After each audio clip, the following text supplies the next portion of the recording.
Welcome, everybody, to the American Space Museum. I'm Mark Marquette. So glad you're with us today to stay curious on what is it, April 29th, 2025, as I look over to Marty Winkle, my co-producer of this program for over 5 years. And we're up to about 1,270 episodes, Marty. So how you doing today, my friend? Were you out at the Space Center?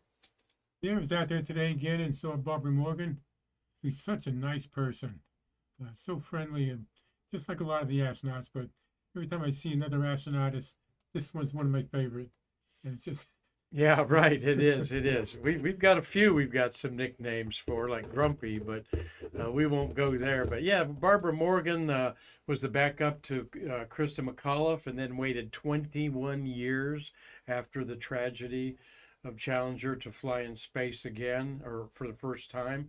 And Marty, she actually did not go as a teacher in space. She went as an astronaut chosen in one of the astronaut classes and became a retired educator, is what she was. She wasn't really a teacher in space. She was a true astronaut, went through the training, and I think 112 was her mission.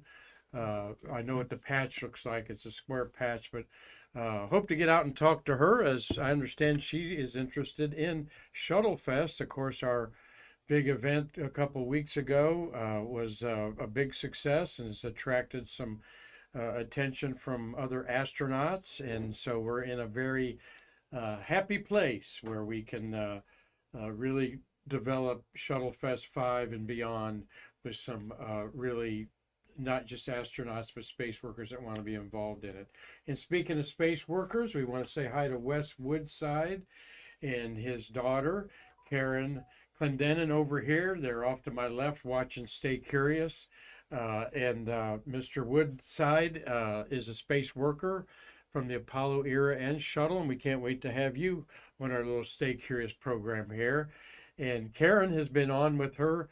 She's got two dads, and her other dad, Keith Tyler. Keith is 92 years old, and he was at Shuttle Fest, and Karen and Keith did a beautiful program together last summer. So, folks, I've got an interesting show that as I went down the rabbit hole today to see what we were going to talk about, I see that STS-51B was launched on this date in space history 40 years ago. I knew a little about an astronaut named Don Lind, this is one and only flight, and he waited 19 years for this flight, was very involved in the Apollo era, but got a little blackballed by particularly George Abbey, who was over the astronaut selection, for Lind's disparaging comments about waiting around to fly a lot. So we'll look at that.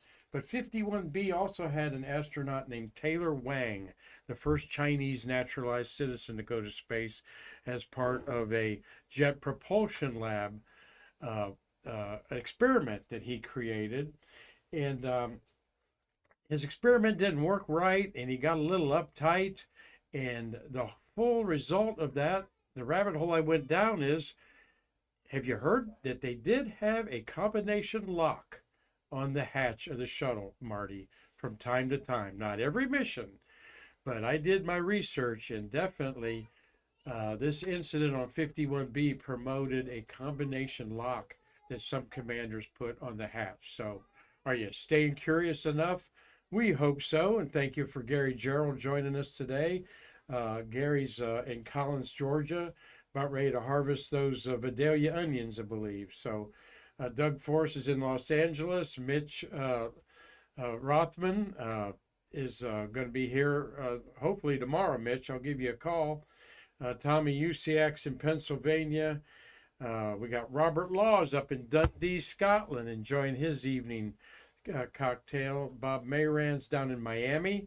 Things are starting to get wild down there with the Formula One race, I hope, this weekend.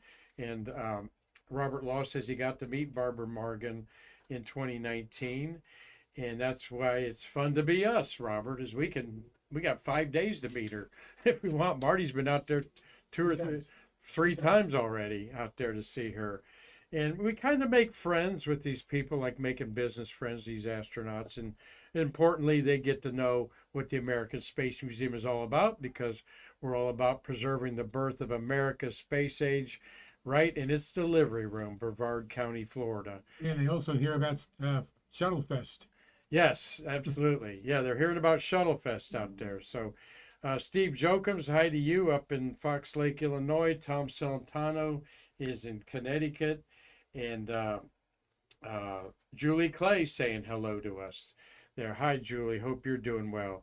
And Mitch on Man Space said he and Bill Munch of the Artist and the Astronaut DVD fame will be here around 11 tomorrow. So great. I'll make sure I'm good and hungry. All right. So we can go get a good bite to eat somewhere. Well, let's look at what we got racked up. First, of course, we have an auction this Saturday, May 3rd. This is the fundraiser that we do 4 or 5 times a year. Now we're up to auction 37. And Marty, my first one was auction 4 8 years ago. And these have become a major fundraiser for our museum. Chuck Jeffrey and his Bid Again auctions do this for us. Chuck, of course, our collections analyst, taught me so much about the memorabilia out there. And I've said that we have Mr. Wes Woodside here, and we're going to bring him on. He was an instrument unit guy on the mighty Saturn V, Saturn 1 and 1B rockets is what he said he worked on. Instrument unit, the smallest yet most important part of those massive rockets that contain the brains. And occasionally we have things that pop up at the charity auction about the instrument unit.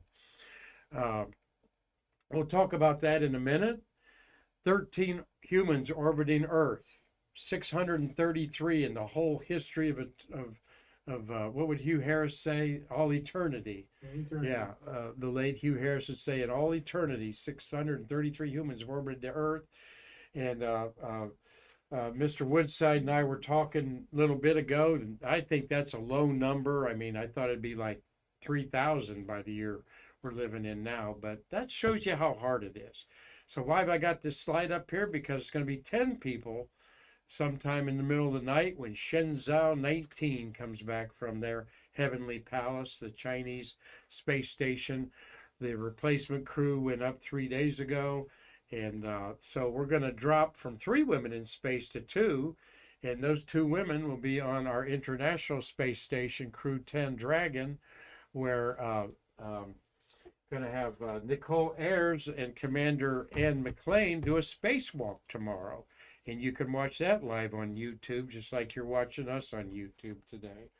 So 10 people, that's kind of the low number that it gets, because 3 on Tiangong, 7 on the space station is what they want to conduct all experiments up there. And we're up to Expedition 73.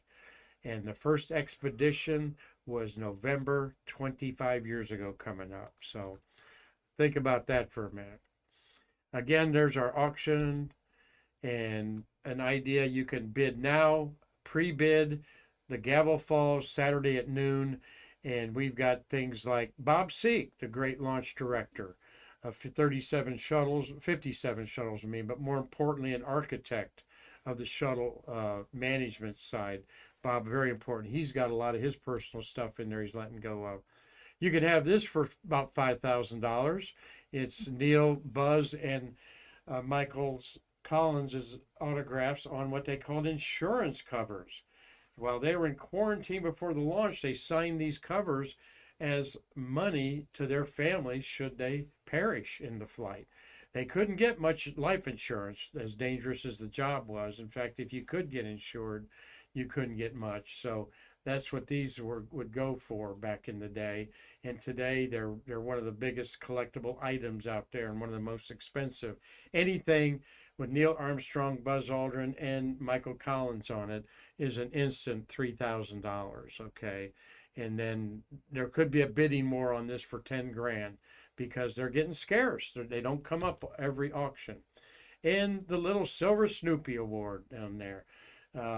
Wes, did you ever get the Silver Snoopy Award? Okay. But Marty didn't either. But he had bad management that didn't recommend him, I think. This is a cherished little award given to space workers. It's only about the size of my thumb. my little finger actually. So it's a really neat thing to have. You can own that. Somebody gave it away. Things like first day covers, Gemini 10 mission, where Michael Collins rode the Agena rocket like a horse, like a sawhorse on an EVA, and of course the great John Young. Both of them passed, but we keep their memory alive here on Stay Curious and the American Space Museum. Tom Clark was a administrative business bookkeeper type. I think he was the head CEO of NASA here at Kennedy Space Center, not just a bookkeeper. But this space flown flag of STS-2 is up for grabs. Typically a couple $100, maybe more. And I contend we didn't have a reusable spacecraft until STS-2 was launched and came back. Okay, STS-1 was awesome, but the idea was we need to get Columbia back up there and back up a second time, a third, a fourth, and by golly, we did it. I forget how many times. Someone will. In fact, I'm going to consult the shuttle scroll, Marty, here. Haven't done that in a while. We'll get the shuttle scroll out, and orbiter OV-102 flew 28 missions is what Columbia ended up doing there. Of course, Steve Jokums already knew that. He probably had it typing in there already. So, Robert Law says the Shenzhou landing's been delayed because of weather. Maybe another day. So maybe we'll keep 13 people up there. And good morning to you, Cliff Watson, who sat in this studio. He's in Pomona, Australia. So how's your brekkie on Wednesday happening there, brother? This is a space tile off the shuttle that has been scrapped. Got the paperwork for it. That's what you want to put in your display. And that could go $300, $400, $500 depending on people there. Well, enough of our auction. We'll be talking about the rest of the week, particularly Friday. We'll lay it on real thick. And this is a gorgeous launch shot by I'm trying to, the gentleman's name, Le Marie. Okay. Thank you. Trying to think of his first name there. Little senior moment here. But a photographer from Ohio, Chris Le Marie. This is one of his remote pictures from last night's 7 o'clock launch of the Atlas rocket. And boy, that thing scooted off the pad, Marty. Did you see it? Did you watch it? No, we did. I started watching it after the actual liftoff. Yeah, it really went faster than a Falcon 9. And I noticed that right away. Oh, it got off that pad quicker than the Falcon 9. Well, it should have. It had 5 SRBs strapped to it, solid rocket boosters there.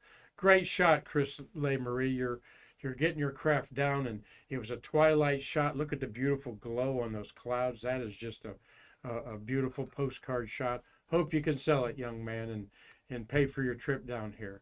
Kind of looking like the shot from last night, which was United Launch Alliance's Pad 41, right, Marty?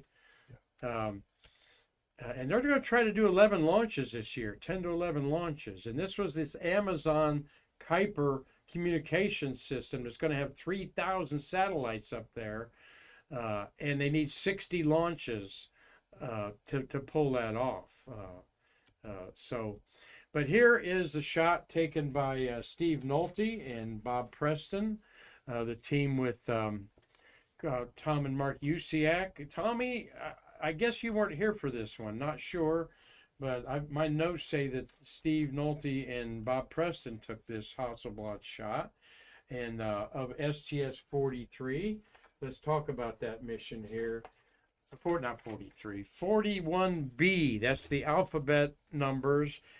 The 51B. The 5 means fiscal year 1985.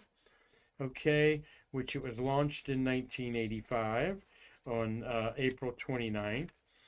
But that's fiscal year. So a November 85 launch would begin with a 6 for the fiscal year that the government goes from October to October. 1 is for launch at Kennedy instead of 2 would have been Vandenberg, and B, A, B in the order of the manifest when they put it together. So let's look at the beautiful patch of this. I love the patches. And of course, I love them so much, I never mark them ahead of time because I kind of get a little busy all throughout the day. 51B is one of my favorite ones. You all know why, because I'm an astronomer, and it shows the Pegasus horse in the background. The Space Shuttle Discovery and its science module. Now, wait a minute. Discovery, this was Challenger that was launched. The orbiter. Yes, this is Orbiter Challenger. It was originally going to be Discovery, I think. So this is an error in this book, Marty. The Space Shuttle Challenger and its science module payload are featured in the insignia. SpaceLab 3 mission. The 7 stars of the constellation Pegasus surround the orbiting spaceship above the flag-draped Earth. Flag-draped Earth, I like that. Surname of the 7 crew members circle the scene. The artwork was done by Carol Ann Lind, Don Lind's wife. And they had this science lab in there. Let me go to the shot here, the science lab. Oh, there's the big liftoff. Nice close up there. And they had a little problem with the SRBs. That was a close call. We'll tell you about here in a minute, that the astronauts didn't know about during flight. And we got that beautiful, isn't that patch beautiful? Here's the crew. All right, you got Don Lind on the left. You've got Taylor Wang beside him in the back, payload specialist, not a real astronaut, a commercial astronaut. In the middle is Norm Thagard and William Thornton. William Thornton has passed away. Wang is still alive. Lind has passed away. Thornton, of course, Thagard's still alive in his 80s. Thornton's responsible for the bicycle treadmill and so forth on the space station. He was one of the first ones to get in the physiology of space and how we have to keep our muscles toned up. And then you've got on the far right there is Ludwig Vandenberg, all right? If you'd have put his name in a list of astronauts, I'd have never picked him. But he was a one-and-done payload specialist. And then you've got the Commander Bob Overmeyer and Fred Gregory, the pilot there, seated down there. Now, Overmeyer passed away several years ago, really a popular guy. And we see Fred Gregory quite a bit out to Space Center. In fact, Marty, he's going to be out there in a couple weeks, I believe. And so we'll be asking him some questions about 51B. I guarantee you. Let's talk about Lind real quick. Lind, 19 years from being chosen to flying. He was in Group 5 in 1966 and waited till 1985 to fly. All right, that's quite a long time to be training. He helped with the Apollo 11 EVA activities by creating the science kit. He and Harrison Schmitt, who would go on Apollo 17, did that. He was assigned backup pilot for Skylab 3 and 4 and would have flown a Skylab rescue mission. I think Tom Usiak mentioned that here. Yes, he did. With Vance Brand. Don was the crew commander, and Vance Brand would have been on a Skylab rescue mission. Born in Midvale, Utah. Probably the only astronaut from Utah. Can't confirm that. He died at age 92 in 2022. 7 days in space. Educated at the University of Utah and the University of California in Berkeley. He openly complained a lot, all right, and he was a scientist pilot because of his, he considered himself a scientist pilot, but the pilot part, no one else really embraced that. But he openly claimed to George Abbey, who was the technical assistant to Director Robert Gilruth at the Johnson Space Center, and later became the overseer, Mr. Abbey did, of the astronaut corps. He alleged that it was alleged that Lind complained about any and all subjects relative to spaceflight, associating him with the scientist astronauts, and he openly criticized Abby in public. I have to ask Mr. J. Honeycutt about that. He and Abby were very close friends. But he later confessed he was just at the wrong place at the wrong time. He would have been assigned Apollo 20, going to the moon, was training for that, when that was scrapped. Of course, 18, 19, and 20 completely scrapped. So he finally got his ride to space on the STS-51B, his one and only flight. And what he did was a very important experiment. He photographed Earth's aurora, all right, the northern lights, as we call them. And he said that his experiment was the cheapest experiment ever flown to space because all it cost NASA was 3 rolls of film, or $36 for some color film.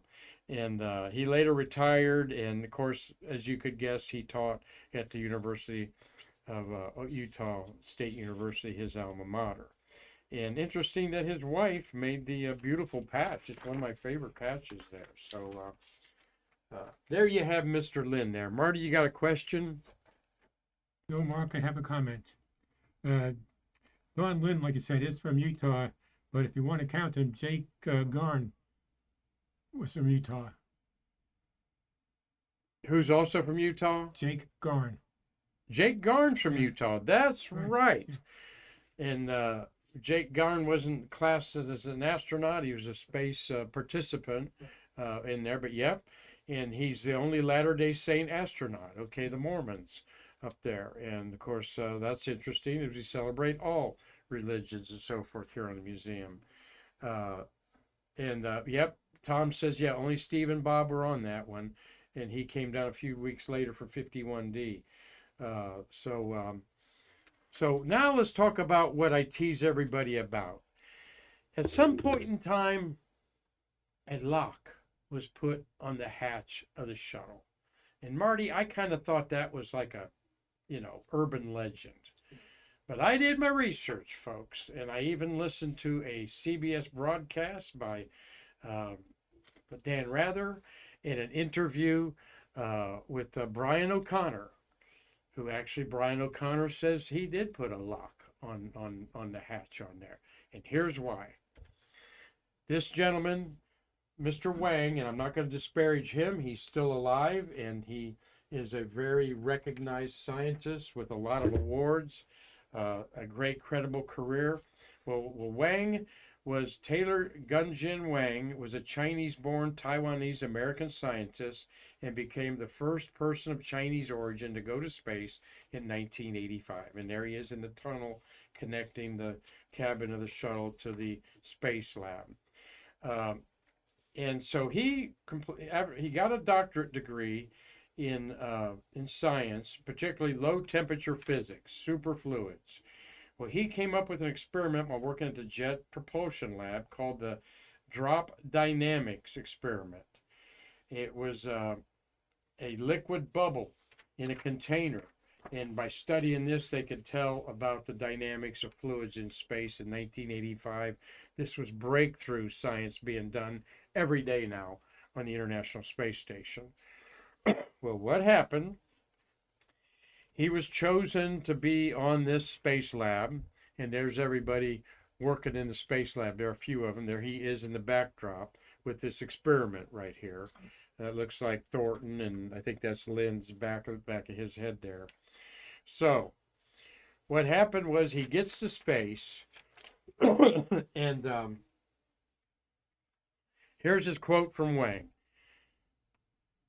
When I turned on my own experiment, it didn't work. You can imagine my panic. I had spent 5 years preparing for this one experiment. Not only that, I was the first person of Chinese descent to fly on the shuttle, and the Chinese community had taken a great deal of interest. You have to understand the Asian culture. You don't just represent yourself, you represent your family. The first thing you learn as a kid is to bring no shame to the family. So when I realized that my experiment had failed, I could imagine my father telling me, "What's the matter with you? Can't you even do an experiment right?" I was really in a very desperate situation. Okay. So much so that Wang really stressed out over this. All right. And by all accounts, and let's see, on this crew was Overmeyer, and the pilot was Fred Gregory. And when this experiment happened, Fred Gregory, uh, uh, Overmeyer was up. They did a 12-hour shift schedule with these astronauts. So when the incident happened, Overmeyer was the commander. He consoled him and said, look, well, he wanted to fix his machine, okay? And he kept telling the controllers. On the second day, he floated over to experiment, and it didn't work. And then he was distraught, and he kept telling Overmeyer, I can fix it, I can fix it. We need to talk to mission control. Time is precious. You got to do this, that, and the other, as well as this. And the flight controllers were reluctant. So Wang pressed further. Listen, I know my system very well, he said. Give me a shot. Still the flight controllers demurred. Wang grew desperate, all right? So he said something that sent chills down the nerves of those in Houston and those that heard it with like Overmeyer.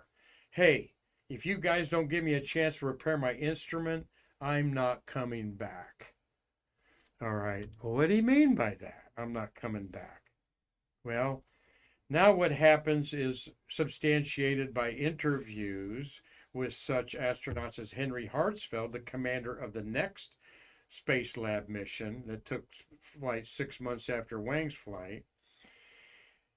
Early on, here's from Henry Hartsfield's oral history.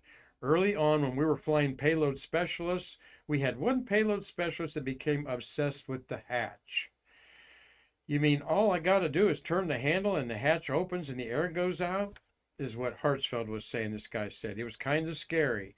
Why did he keep asking about that? Well, this all almost certainly refers to Wang.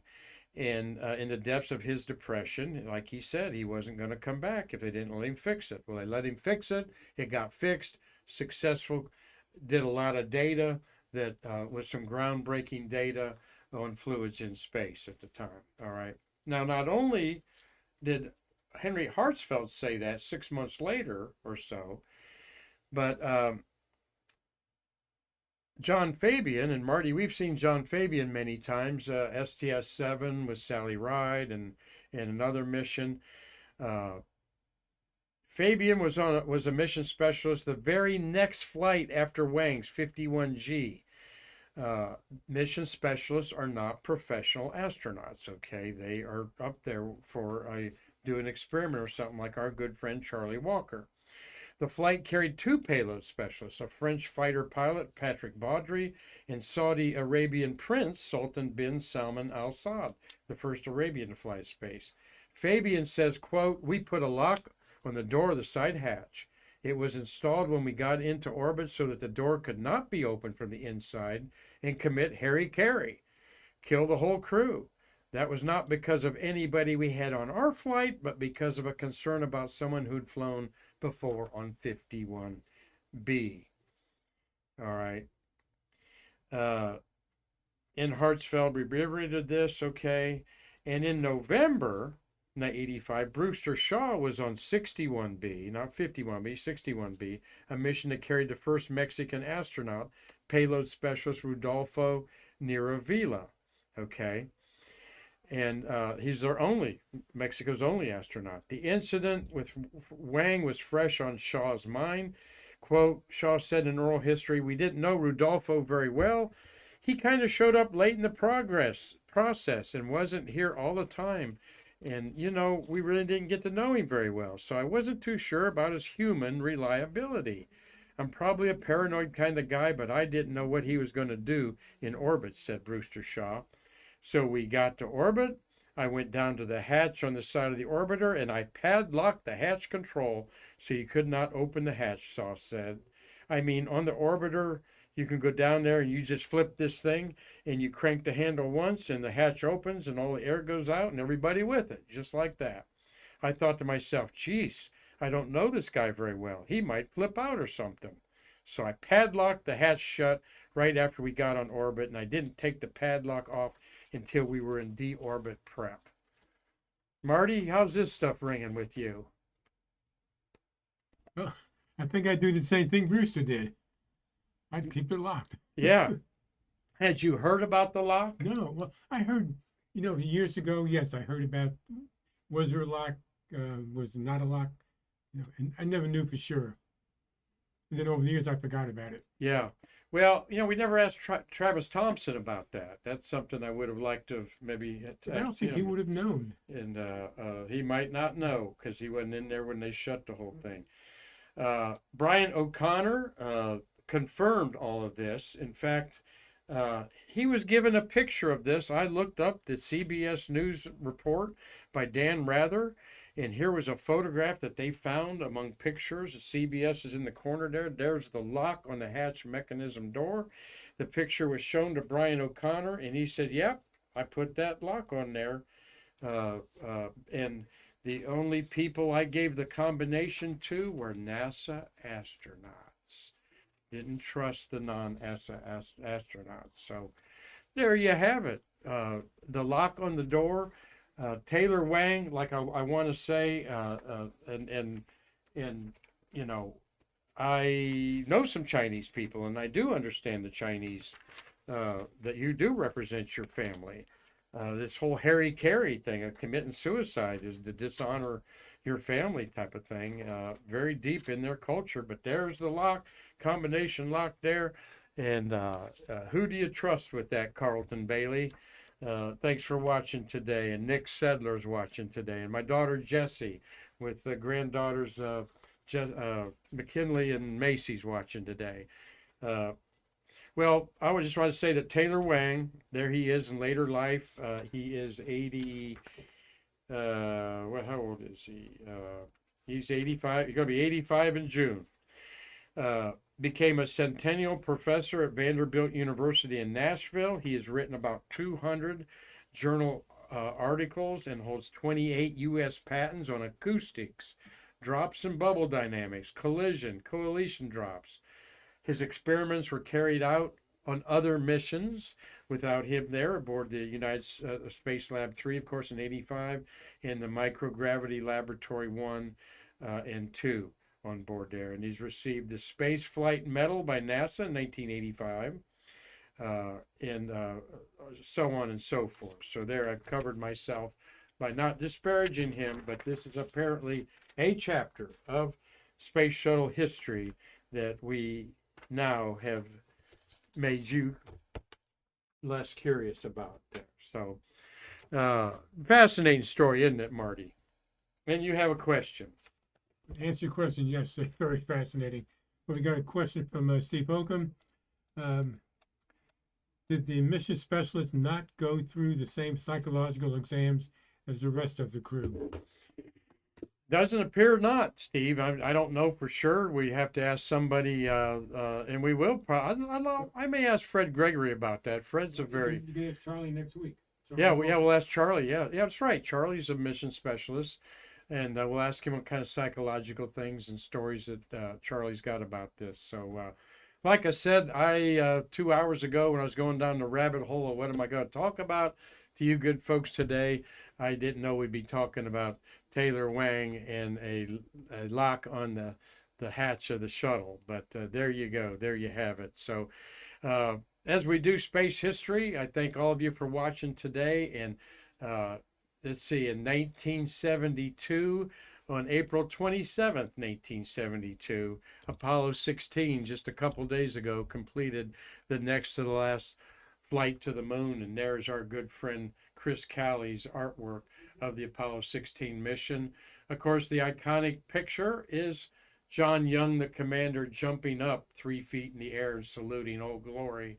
And he's off the lunar surface there as Charlie Duke was taking that picture of a dirty, covered with moon soil, John Young. And Charlie's still around to talk about it. And he does. And we're glad that he's out there in the community. Charlie's going to be age 90 coming up in July. So, well, thank you all for watching today. Hope that you enjoyed our broadcast of Stay Curious. And we will go down the rabbit hole and pull out something else tomorrow to entertain you all. And thank you so much for sharing, liking, and whatever you have to hit on your intelligent device there to get more people to watch our humble little program here. Marty, anything else over there to go through? Nope, we're all caught up. Well, I didn't run off Wes Woodside here and his daughter Karen, and we look forward to Wes being on our show and talking about the instrument unit and his shuttle career there. And Karen, thank you for bringing both your dads here to our American Space Museum, and we're glad that you want to be part of us. She wants to volunteer for our Shuttle Fest next year, Marty, and so that'll guarantee that Keith will be here, and then we'll get Wes to come to it too. So, well, thank you everybody for watching today, and once again, I'm Mark Marquette saying we hope to see you tomorrow to bridge the space between us. And don't lock me out, Marty.